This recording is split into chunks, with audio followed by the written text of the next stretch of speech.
가디언들의 수장 에버그레이스를 필두로 하나 둘 잠에서 깨어나기 시작한 가디언들은 그 대상이 설령 신이나 악마라 할지라도 아크라시아를 지켜내는 것이 그들의 사명이기에 자신들이 지켜야 할 생명의 별 아크라시아를 파괴하는 자를 벌하기 위해 움직이기 시작했습니다. 가디언들은 아크의 눈이 멀어 전쟁을 시작한 세이크리아나 아크를 지키기 위해 싸우는 로엔델 모두를 가리지 않고 공격했습니다. 세이크리아로 직접 날아간 에버그레이스는 수도 라사모아를 파괴하고 대주교 테르메르 3세를 직접 처단하면서 루페온 신전에 있던 6개의 아크를 가져갔습니다. 이후 에버그레이스는 아르테미스 대륙 동쪽 바다 어딘가로 날아가 더 이상 인간들이 아크에 접근하지 못하도록 자신의 둥지를 만들어 아크를 보관했죠. 그리고 나머지 가디언들은 로엔델로 향하여 신목 엘조윈을 공격, 로엔델의 아크를 가져와 에버그레이스에게 전달하게 됩니다. 수도는 물론 대주교 테르메르 3세까지 이른 세이크리아와 가디언으로부터 신목 엘조인을 공격받아 아크까지 빼앗긴 로엔델은 결국 종전을 선택할 수밖에 없었죠. 하지만 그 누구도 이때는 알지 못했습니다. 이 전쟁과 잠에서 깨어난 가디언들의 움직임으로 인해 아크라시아에 차원의 균열이 생겨나기 시작했다는 것을 말이죠.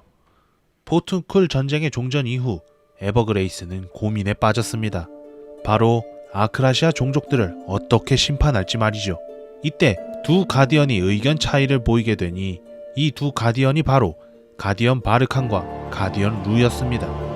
다른 수많은 가디언들이 별을 수호한다는 본능에 의해서 움직이는 것과는 달리 에버그레이스가 창조한 가디언 중 유일하게 스스로의 의지를 가지고 행동 가능한 가디언들이었던 가디언 바르칸과 가디언 루는 언어를 구사할 수 있는 지혜를 가진 가디언들이었죠.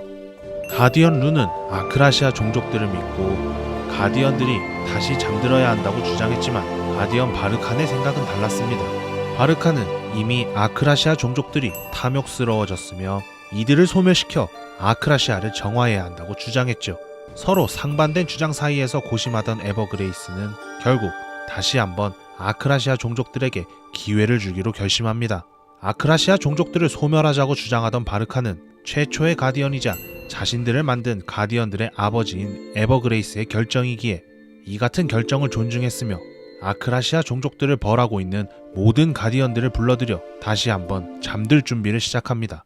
하지만 이 과정에서 문제가 하나 터지게 되는데 바로 바르칸 휘하의 가디언 베이모스가 고작 단신으로 도전한 한 명의 인간에게 죽임을 당하는 사태가 벌어진 것입니다.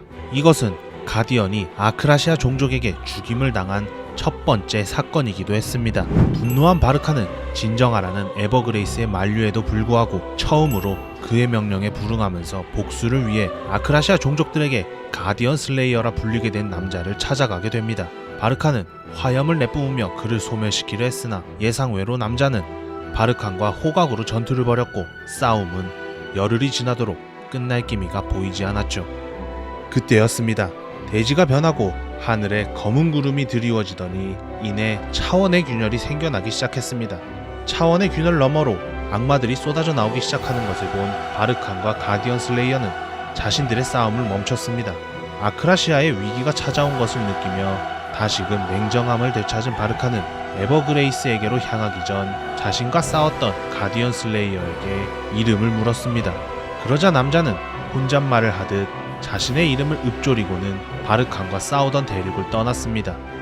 바르칸은 조용하지만 강함이 풍겨져 나오는 가디언 슬레이어의 대답을 똑똑히 들었습니다. 카단이라고 말이죠.